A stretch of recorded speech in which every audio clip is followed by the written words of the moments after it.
What's up? How y'all doing? It's Jared. Leatherman P4. This is probably the number one thing I was most excited for coming out SHOT Show this year. And it's pretty sick, you know what I mean? It's not absolutely great. There's some problems with it, mainly just with the tool set. That's just kind of what you get with multi tools. It's all in the compromise, but it's definitely a sick thing. And they're not joking about that one-handed manipulation. I definitely like it.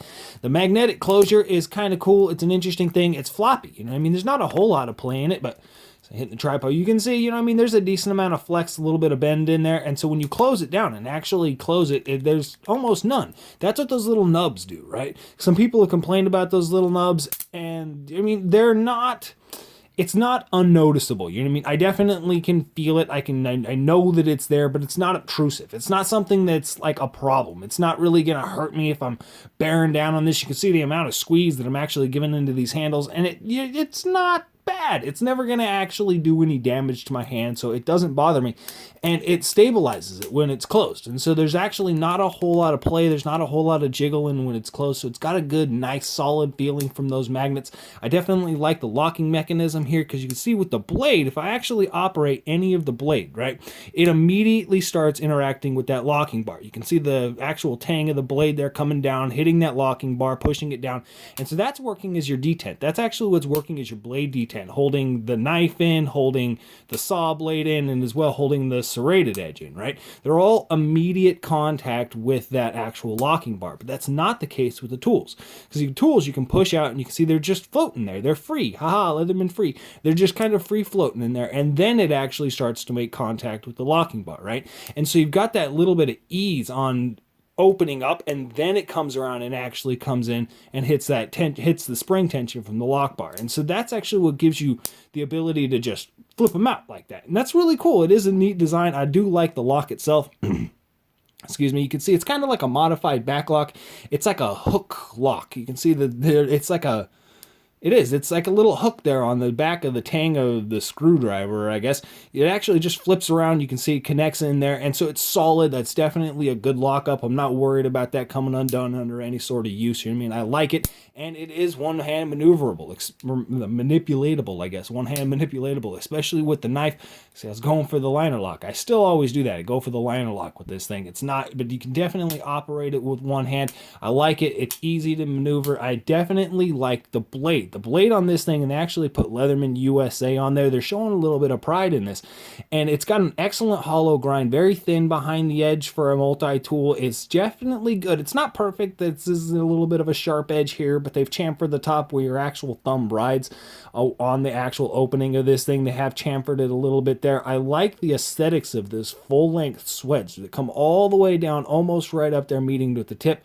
I definitely like that. I like the fact that they terminated it because it's not necessarily the thinnest tip. It's still a decently working tip on this edge, and so it coming down all the way, and actually terminating there, it gives you a good, well, it's not excellent, but you know what I mean, it's a good profile on this blade. I definitely like it. That is an improvement over the Leatherman Wave blade I've carried for so long. I like that. The scissors as well is an excellent piece of engineering here because you can see the way that it works, right? There's no spring tension. This thing is just kind of flopping around. There's no actual spring tension holding it open, but then once I hit the edge and engage that lock, right, popping into place, it springs up and you get that little bit of spring tension. What's going on there? It took me a while to figure this out, but it's just this little, I had to look at it, and it's just this little U shape right there, right? You can see there's a recess on the back edge of the actual, this part of the scissors here. There's that little nub taken out of it, right? And so when it comes into contact with this edge on the back, this little shelf right here on the back, when it actually makes contact and comes down and comes into, actually locks, you've got that little U shape being compressed. That's actually what's giving you your spring tension on your scissors. And so there's no tension on the scissors until it is actually all the way open and locked, which is just, that's a really cool thing. That's not the best pair of scissors on a multi-tool, but they're not bad. They're definitely good working scissors. I do like those. And so the engineering that's going into this thing, it's fun. It's fun to fondle with. I've had to actually look at it, figure it out. I like the safety mechanism because if you're familiar with the Wave, the way that the Wave works is interesting, right? I still do honestly probably prefer the Wave safety because when you open this thing up, right, you can just obviously pull the blade out, whatever. But when you open the handle up, there's this little piece of metal here, the little barb that's riding on this surface, this canted surface on the inside of the tang of the wrench, I guess, wrench tang, whatever it is. There's that little canted surface. So when you open it up, that little nub actually comes out and comes into the path of the blade. It's coming into contact with the actual inside of that little hole, and so you can see it moving down out of the way there. So when it's closed, it moves, but when it's in the way, it's in, whatever. I definitely like that more than I like this, because if the handle is here, no matter where the handle is at in motion, I can still open the saw. I can still open all the blades, the serrated edge here. I can still get into that until it is all the way locked, until it is actually all the way in the lock position, because you can see the way that this little cutout here is actually working to interfere with the travel of the blade on both sides there.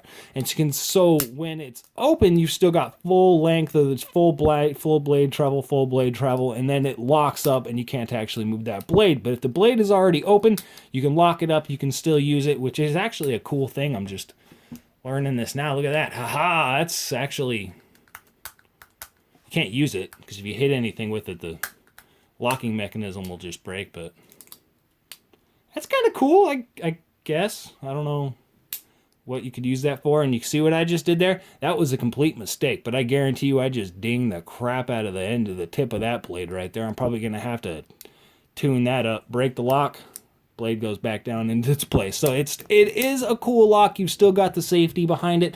It's not the safest thing in the world, and the lockup itself is interesting because it's just coming around, pop, pop, right? But how does that work? What's going on there? Because there's these little, I don't actually know what it is. It looks metallic to me. Honestly, I think it is some sort of alloy. I don't know what it is, but you can see this bushing system here. There's this little bushing system in there, and so the handle itself will actually flex on the bolt. You can see that? I can actually move this thing around a little bit. I can pull it to the side. Watch. You see that? I can actually pull this thing up and move it. So it's not a solid mount in here. This is working as some sort of a spring to actually give a little bit of cushion where I can pull that away, and that's actually what's giving you your lockup. And that's the why it's able to do that, is the pivot itself is moving inside whatever spring mechanism that is. That's definitely cool. You know what I mean? It's innovative. I like it. It does work. It's not a massive amount of tension. You can definitely just flick it open. It is easily to work with one hand, but at the same time, it's kind of strange that the jaws aren't solid. They're definitely solid in every other direction. It doesn't move in any direction but that. You can see that? I can push it this way. I can't pull it down. I can't push it up. I can't do anything with it besides that. Isn't that like, it moves? That's weird.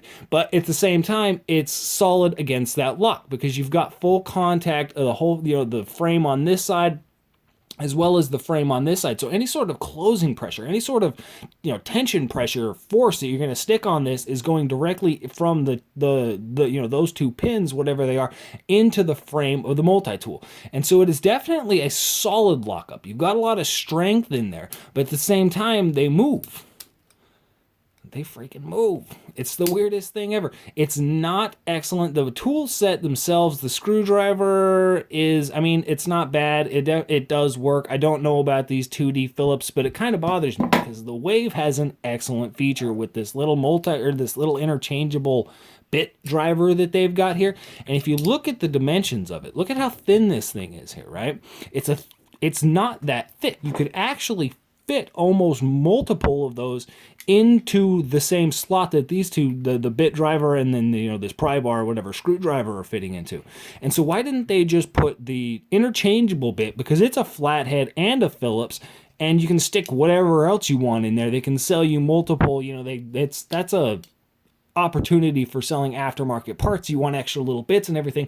And so I don't understand why they've actually just given you these. I don't quite like it. It's definitely solid. I'm not worried about it as far as the amount of torque that you're going to be putting on a multi-tool screwdriver. it's solid. I'm not worried about the strength and durability of it. I'm just a little bit upset about, the utility factor. And then this, right? I'll get into everything else in here in a second. What is that? That's their ruler. Why did they do that? They shouldn't have done that. That is honestly more of an insult. It's like a 1-inch ruler, 1.5-inch ruler. Who needs a 1.5? I don't know.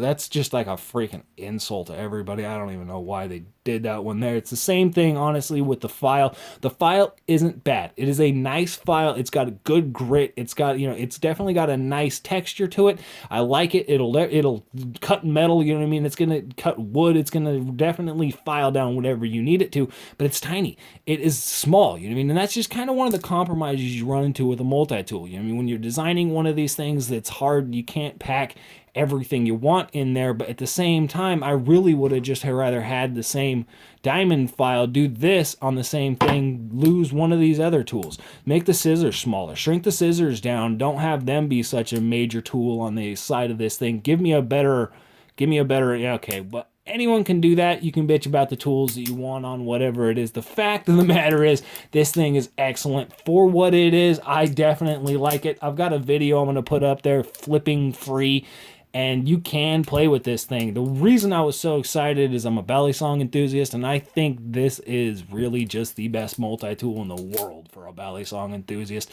as well as somebody who just likes to play with multi-tools. If you like to sit here and fidget with multi-tools and the one-hand multi-tool, one-handed operational multi-tools, this is a SOG switch plier, is an interest of you, you know what I mean? It's a thing that you like to fidget with. It's the same progression on like knives, right? Because if you like to play with knives, you fidget with knives all the time, eventually you'll work your way to a balisong because you can just do more with it. You can play with a balisong in more ways than you can play with a traditional knife, an opening and closing, or even an automatic. Same thing with this OTF, right? This is an OTF multi-tool. It's not the best thing out there. You're definitely losing a lot with the set on this. This is a Gerber 400, I think, 400 series, but it's cool. It's out there. You know what I mean? They're not the first ones to do this. I like the sheath that came with this thing here, but this is the funnest. None of the other knives, none of the other multi-tools, none of the other one-handed multi-tools. I haven't seen anything that compares to this. Is just as far as overall pleasure of operation and use. I definitely am just a big fan of this thing, and I want to call out Leatherman on this, making it gray. If you watched the SHOT Show videos for this thing, so people know, they made it gray so people know you're carrying the Leatherman Wave. That is some of the hokiest shit in the world. It actually makes me not want to carry it in that, but it doesn't fit in my Wave sheath. It's just a little bit too small, which does bother me because look at this sheath. It's just beautiful, isn't it?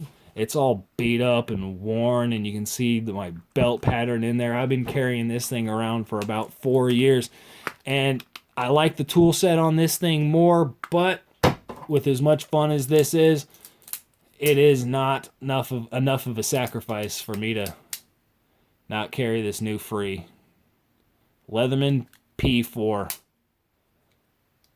I still went for the liner lock. That's it. Y'all have a good one.